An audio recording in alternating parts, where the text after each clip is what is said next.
When I got a little older, I got the desire that I want to dance. And this was anathema to my parents. They wanted me to play the piano.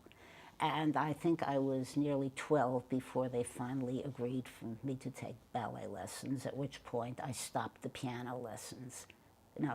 So there was always this conflict because my father did not approve of this.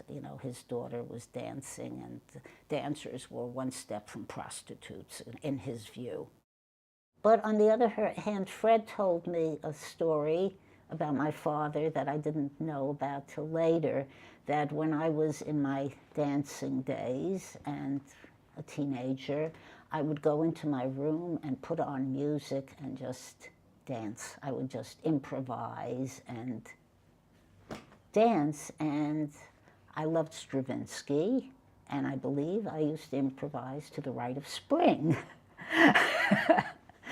And Fred told me that my father just hated this. He was hearing this music coming through the door, and he just couldn't stand it.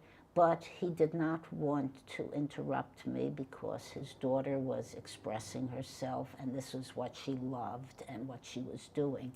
So, it's the two sides of, on the one side was the father who wanted to direct, but on the other side was, he was an artist. He knew that I had artistic tendencies in other directions. So, it was something I learned later on. I mean, that, of his goodness and his selflessness about his feelings towards his children.